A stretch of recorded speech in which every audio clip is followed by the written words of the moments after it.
आपले नेते comrade P Venkat, मराठवाड्याच्या श्रमिक चळवळीचे नेते कॉम्रेड विजय कांबळे, आपल्या शेतमजूर युनियनचे नेते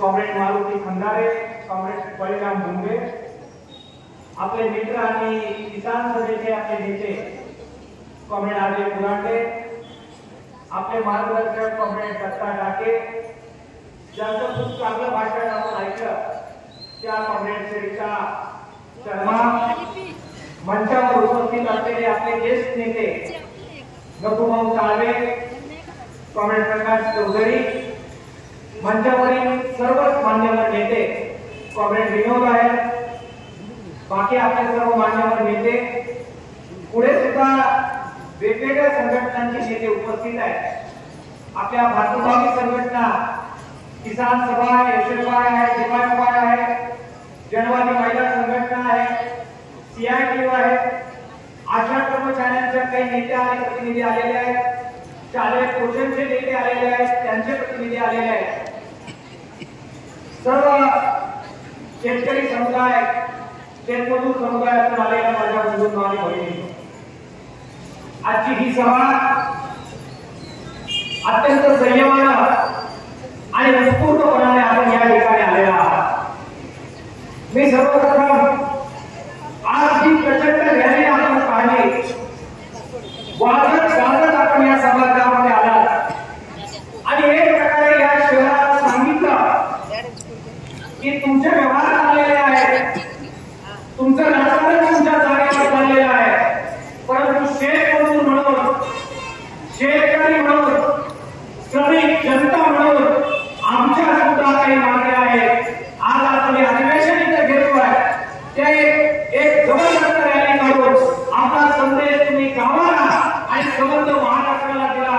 त्या रॅलीत तुम्ही ते सर्वजण चाललात आणि ही रॅली यशस्वी करण्यासाठी ज्या 2-3 जिल्ह्यातून तुम्ही इथे आलात, विशेषतः आपल्या माजलगाव आणि परिसरामधून आलात, आपल्या सगळ्यांचं शेतमजूर युनियन, किसान सभा आणि या लहान मोठ्याच्या सर्व संघटनांच्या वतीनं तुमचं अभिनंदन करतो, तुमचं स्वागत करतो, तुमचा आभार व्यक्त करतो। बाबांनो आणि बहिणींनो, आपल्या मागण्या कोणत्या आहेत या आपण पक्षात 2-3 भाषणांमधून जाणून घेतल्या।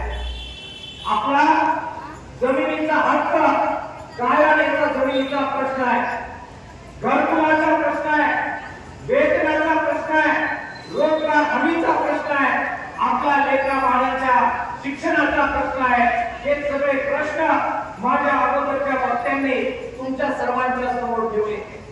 आज या सभेमध्ये जसे शेतमजूर आलेले आहेत, तसेच अनेक शेतकरी सुद्धा आलेले आहेत। मी तुमचं पत्रक पाहत होतो, आजच्या सभेच्या पत्रकामध्ये या सगळ्या मागण्यांच्या बरोबर तुम्ही आणखी एक चांगली मागणी केलेली आहे। तुम्ही म्हणालात की मजुरी आणि बाकी प्रश्नांबरोबरच आजच्या सभेमध्ये एक मागणी तुम्ही उद्धृत केली आणि ती आहे शेतकरी शेतमजुरांचं जे सगळं कर्ज आहे ते कर्ज या सरकारने माफ केलं पाहिजे, ही मागणी तुम्ही केलेली आहे। भावांनो आणि बहिणींनो, ही मागणी आपण केलीच, पण इतिहास काय आहे? निवडणुकीची सभा ज्यावेळी सगळ्या महाराष्ट्रात होत होती, हे लोक आपल्याकडे मतं मागायला येत होते, त्यावेळी या राज्याचे आजचे मुख्यमंत्री आहेत, त्या मुख्यमंत्र्यांचं नाव तुम्हा सगळ्यांना माहित आहे, देवेंद्र फडणवीस साहेब। त्यांनी सांगितलं की आम्ही सत्तेवर आल्यानंतर काय करू, पहिलं काम करू, आम्ही सगळ्या शेतकरी शेतमजुरांचा 7/12 ओला करू आणि संपूर्ण कर्जमाफी करू। म्हणते होते की नाही देवाला, म्हणते होते का नाही आमचं सरकार, म्हणते होते, पण सत्तेवर आले आणि ज्यावेळी आम्ही म्हणतो की आता करा कर्जमाफी, देवा भाऊ, अजित पवार आणि शिंदे साहेब खुर्ची मिळाली, मग गरज सरो आणि शेतकरी शेतमजूर म्हणून कर्जमाफीच्या आश्वासनाचा त्यांना विसर पडला।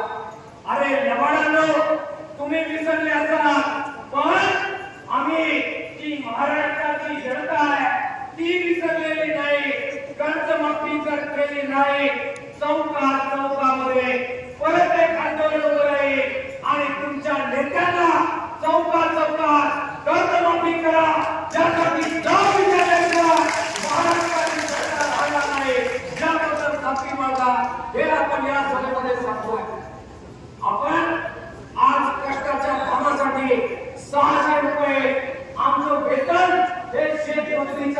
पाहिजे ही मागणी केली।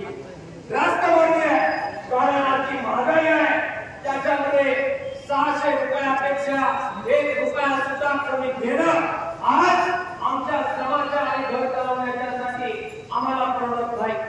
परंतु दुसऱ्या बाजूला ज्यावेळी आपण 600 रुपयाची मागणी करू त्यावेळी आपल्यातले अनेक लोक हे शेतमजूर आहेत, तसेच शेतकरी सुद्धा आहेत। आपल्या रानात सोयाबीन उभा आहे, आपल्या रानात कापूस उभा आहे। मी माहिती घेतली, या परिसरामध्ये अनेक शेतकरी हे ऊस लावणारे शेतकरी आहेत।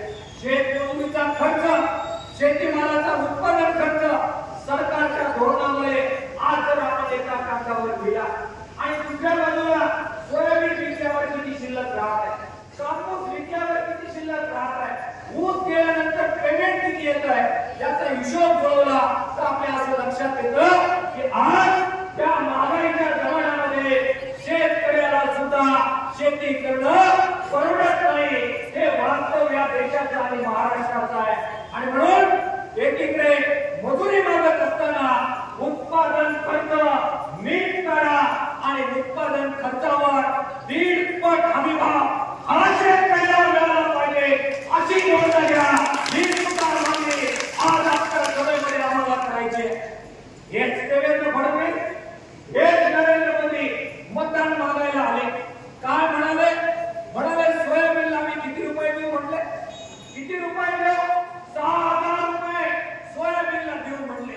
नंतर आले म्हटले 6 नाही 7,000 देऊ म्हटले। पण सोयाबीन जेव्हा निघाला आणि बाजारात घेऊन गेलो, अरे आम्ही भाव 4,200 रुपये एवढा सुद्धा आपल्या सोयाबीन उत्पादक शेतकऱ्याला मिळाला नाही। ते सोयाबीन ज्यावेळी शेतकरी घेऊन गेला, रांगेत उभा राहिला, तो सरकारी खरेदीत उभा राहिलेला शेतकरी हा कामावर परत आला, हे तुम्ही आम्ही पाहिलेलं आहे। आणि म्हणून भावांनो आणि बहिणींनो, एकीकडे शेतमजुरांच्या मागण्या, शेतकऱ्यांच्या मागण्या ज्या जोडीनं आपल्याला एकत्र घ्याव्या लागणार आहे, एकत्र येऊन या सगळ्या लढ्यावर आपल्याला भूमिका घ्यावी लागणार आहे। नरेंद्र मोदी काय म्हणाले होते सभेमध्ये? म्हणायचे नरेंद्र मोदी आणायचे कशासाठी? अच्छे दिन आणण्यासाठी आले। आणि टीव्हीवर काय म्हणायचं? अहो काय म्हणायचं? हम मोदी जी को लाने वाले हैं और अच्छे दिन आने वाले हैं। अच्छे दिन म्हणजे चांगले दिन येणार। आणि हा भाऊ काय म्हणायचा? सत्तेवर आलो की आम्ही महाराष्ट्रात आणि देशात काय करणार म्हणला, आम्ही सगळ्या लोकांना भर राहायला देणार, सगळ्या लोकांना भर देणार। आम्ही म्हणतो बरं झालं, आमचा शेतमजूर, आमचा शेतकरी, आमचे गरीब लोक आज घर मागतायत, घरकुलं मागतायत। याद्या आल्या, कुणाला मिळाले घरकुलं? गरीबाला मिळाले का? नाही। यादीत गरीबाचं नाव आलं का? नाही। ज्याच्याकडे घर बांधायला, घरकुल बांधायला जमीन नाही, जमिनीचा तुकडा नाही, त्याचं नाव घरकुलाच्या यादीत आलं का? नाही आलं। कुणाचं आलं?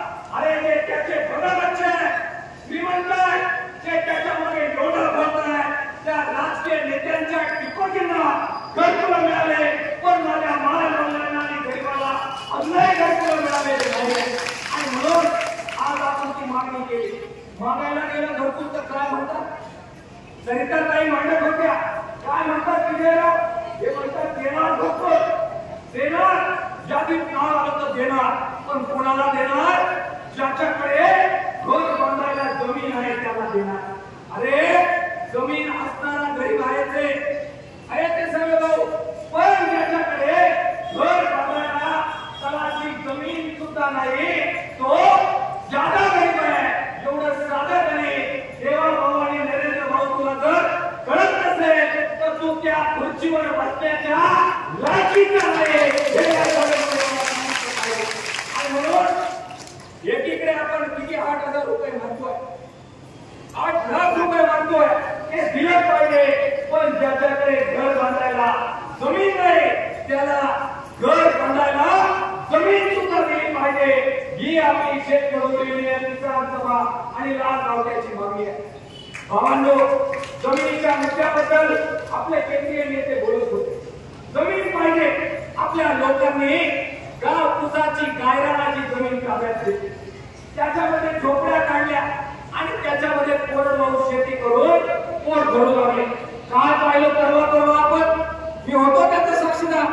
या तीन जिल्ह्यात, या जवळपासच्या जिल्ह्यामध्ये सौर ऊर्जा प्रकल्पांना सगळ्या ज्या गायरानाच्या जमिनी आहेत परस्पर देवाभावनी देऊन टाकल्या.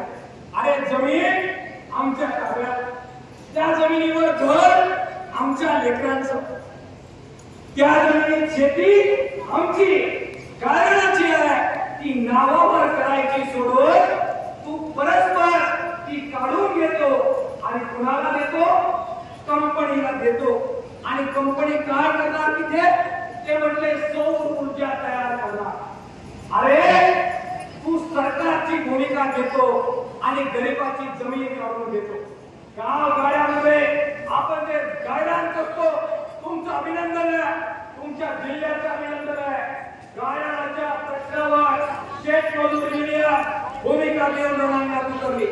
गायरानाच्या प्रश्नावर मार्क्सवादी कम्युनिस्ट पक्ष भूमिका घेऊन लढण्यात उतरला आणि त्यांनी सांगितलं आमच्या गायरानाच्या जमिनी काढून घ्यायला याल, ज्या ताकदीने याल त्या गायरानाच्या जमिनीच्या कोपऱ्याला तुमच्या उंची एवढा खड्डा करून तुम्हाला त्या खड्ड्या गायरानाशिवाय राहणार नाही ही भूमिका राजभाऊने घेतली. आणि राजभाऊचा ठामपणानं गायरान उत्पादक गायरानाच्या शेतकऱ्यांच्या मागे उभा राहिला. भावांनो आणि बहिणींनो, सगळे खूप लांब भाषण करता येणं शक्य आहे, परंतु आपल्याला वेळेची मर्यादा आहे. आणि म्हणून आजच्या काही महत्त्वाच्या प्रश्नांवर आपण बोलतोय. त्याचबरोबर जातीच्या प्रश्नावर आज राहणार माजवत आहे. गरीब जाती आहे, दलित जाती आहे, त्यांच्यावर अत्याचार करण्याचे उद्योग काही प्रवृत्ती करताय. हे सगळे प्रश्न घेऊन आपल्याला पुढे जायचं आहे. मला खात्री आहे की शेतकरी आणि शेतमजूर आणि ग्रामीण श्रमिक हे हातात हात घालून या लढाई लढतील, हातात हात घालून पुढे जातील. आमच्या अशा भगिनी आल्या अत्यंत कष्टानं आज आरोग्य सेवा त्या संभाळत आहे, पण त्यांना पुरेसं मानधन मिळायला तयार नाही. आमच्या ग्रामीण भागात काम करणाऱ्या, खिचडी शिकवणाऱ्या, शालेय पोषण आहाराच्या कर्मचारी आहेत, त्या आल्यात आपल्याला पाठिंबा द्यायला. त्यांची 1000 रुपयाची वाढ सुद्धा मानधनाची हे सरकार करायला तयार नाही. आमचे बांधकाम कामगार आहे, योजनेचा लाभ आज मिळतोय, पण त्यांना अजून घरकुल मिळायला तयार नाही.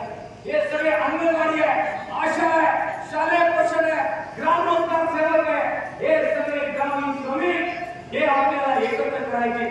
शेतकरी आहे, तो कर्जमाफी मागतोय, कामाचं दान मागतोय, त्याला आपल्याला एकत्र करायचं आहे. आपला शेतमजूर जो मजुरीचं काम मागतोय, रोजगार हमीचं काम मागतोय, या सगळ्यांना आपल्याला बरोबर करायचं आहे. आणि एकजुटीनं हा लाल बावटा या हरामखोरांच्या, लबाडांच्या छातीवर जोरात फडकवायचा आहे.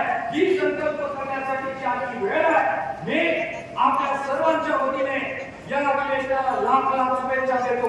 मला खात्री आहे की ही सगळी संघटना आपल्या सगळ्यांना एकत्र घेईल, या संबंध परिसरामध्ये जोरदार आगेकूच करेल, महाराष्ट्रात आगेकूच करेल आणि सगळ्या श्रमिकांची एकजूट, लबाडांच्या, धनिकांच्या, कॉर्पोरेट कंपन्यांच्या विरोधात जो संघर्ष आपण करतोय त्याच्यामध्ये श्रमिकांची लढाई आपण पुढे घेऊन जाऊ. या लढाईमध्ये आपण सगळ्यांनी सहभागी व्हावं अशा प्रकारचा आश्वासन, अशा प्रकारची अपेक्षा आपल्या सगळ्यांकडून मी या ठिकाणी व्यक्त करतो. हा जिल्हा हा गंगाधर अप्पा बुरांडे आणि त्यांच्या सहकार्याने गावागावामध्ये लाल बावटा फडकवलेला हा जिल्हा आहे. आज मी ज्या सभागृहात उभा आहे हे सगळं परिसर काँग्रेस आम्ही दुसरे त्यांचे अनेक सहकारी आज अस्तित्वात आहे. आमचे बाबासाहेब सरवटे ज्यांना मी पाहिलं, त्यांच्या सगळ्या चळवळीचे साक्षीदार आपण सगळे आहे. या बाजूला आपले सगळे नेत्यांचे फोटो लावले. कॉम्रेड कुमार शिराळकर आहे, कॉम्रेड लहानू तोम आहे, कॉम्रेड साखरे आहे, कॉम्रेड देशमुख आहे, कॉम्रेड शेट्टी आहे, कॉम्रेड प्रकाश आहे. हे सगळे आपले नेते ज्यांनी गावागावामध्ये हा संबंध लाल बावटा फडकत ठेवला. नव्या पिढीला मला आवाहन करायचं आहे की आता ती आपली जबाबदारी आहे. एक स्वप्न जे शोषणमुक्तीचं स्वप्न आहे, एक चांगला समाज निर्माण करण्याचं स्वप्न आहे. हो, लोकशाही वाचवा, संविधान वाचवा, स्त्री मुक्तीची